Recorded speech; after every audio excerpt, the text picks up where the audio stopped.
Đấy, để anh đổ nước tắm cho em nhá. Sạch người bẩn lắm này. Rồi, nước được rồi đấy. Anh tắm cho em nhá. Đây, để anh pin. Rồi, để anh tắm cho em nhá. Ngoan nào. Ngoan ngoan ngoan. Đây, để anh tắm nhá. Rồi, tắm nó sạch rồi. Rồi, tắm nước ấm mà nhà, tắm sạch người. Đấy, thích chưa? Đấy, này mùm bẩn này, sạch luôn nha, sạch sẽ thơm tho đi.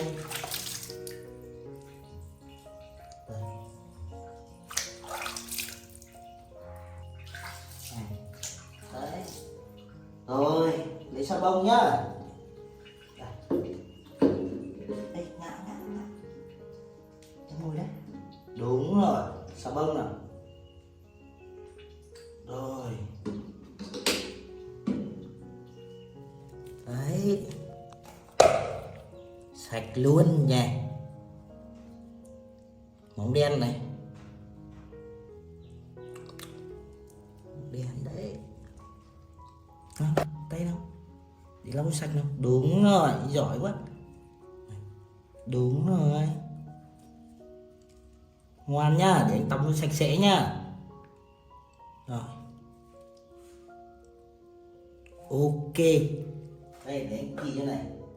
Đấy, đựng dưới chưa? Đấy. Xíu nào. Đấy, thích chưa?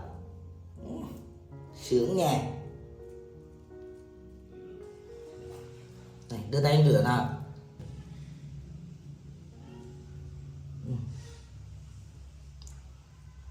Đây. Tay này. Đúng rồi. Rửa sạch nhá. Rồi, sạch rồi. Dùng nước nhá, nước là xong rồi.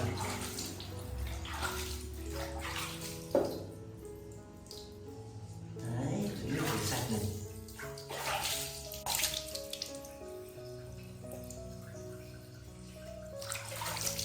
Đấy, sạch cái đấy.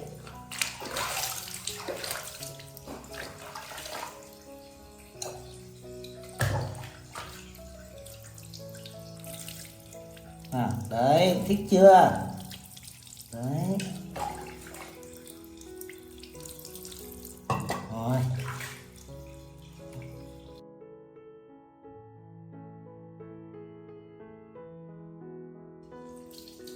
Đấy, rồi sạch người nhá, sắp xong rồi. Đây, đấy, sạch cái đấy. Ok đấy, rồi tôi biết bạn này là xong. Rồi, ok rồi. Khăn này. Đấy. Đúng rồi. Đi nhà tôi lau. Đây, để bà anh lau luôn nhá. Đang ngồi đây nhá. Đây. Anh lau cái nào. Lau cho cô.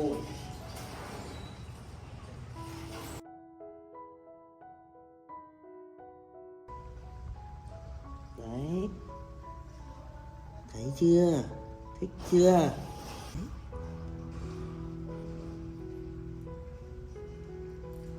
Rồi, khô rồi, tay nào. Đây, rồi, tay bên này. Sao vậy? Em sao vậy? Hả? Em sao đấy? Buồn à? Thôi, có gì để mai anh đi xem mẹ ở đâu rồi anh kiếm cho em nhá.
chăn cho khỏi lạnh. Nằm ngoan nhá, anh xuống lấy trái cây cho em ăn nhá. Để anh xuống lấy trái cây cho em ăn.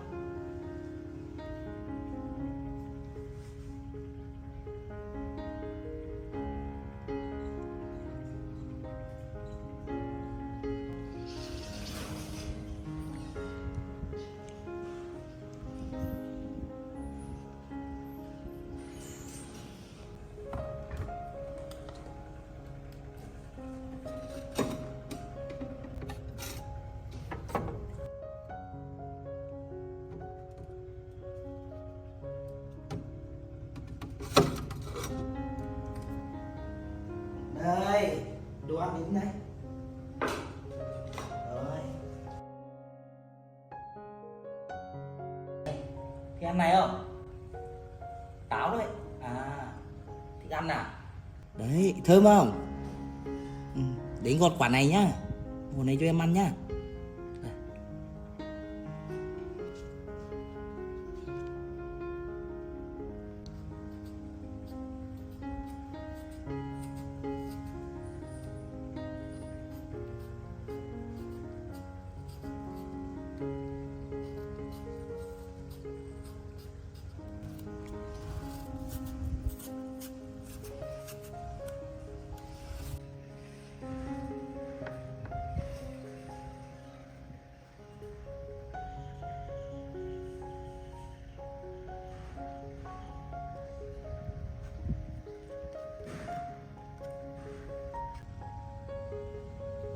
Đó. Để anh tí nhá. Đây, anh xong rồi đấy. Đây.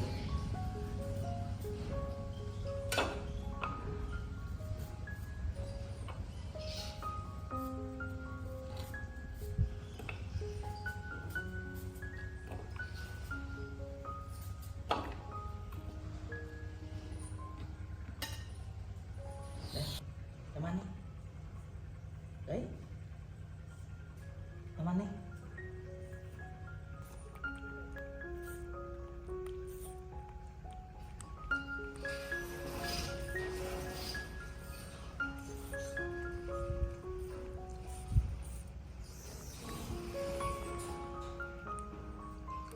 Ngon nhỉ.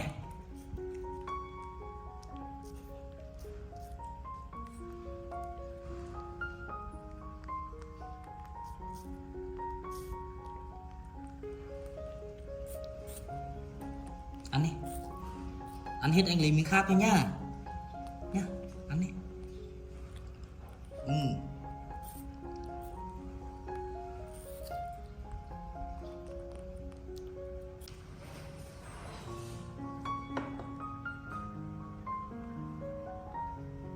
Con ăn đi.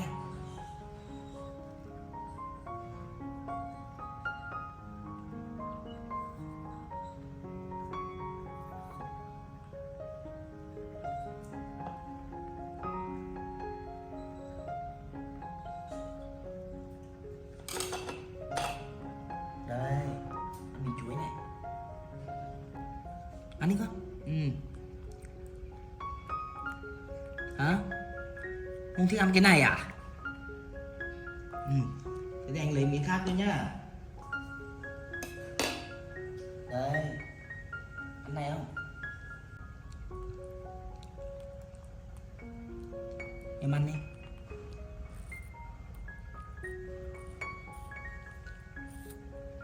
Ăn nhiều vào nhá. Ăn nhiều vào mới khỏe được.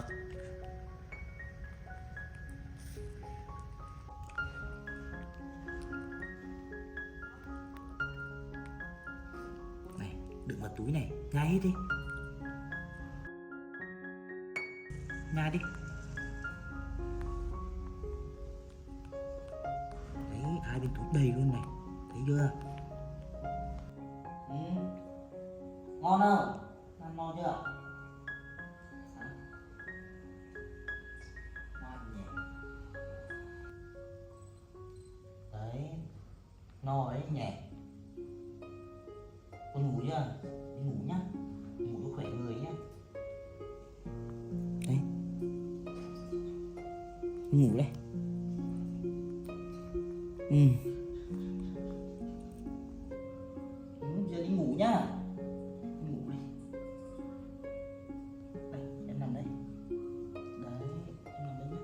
Đúng rồi, 5 đấy. Rồi, nhảy đắp chăn lên nào.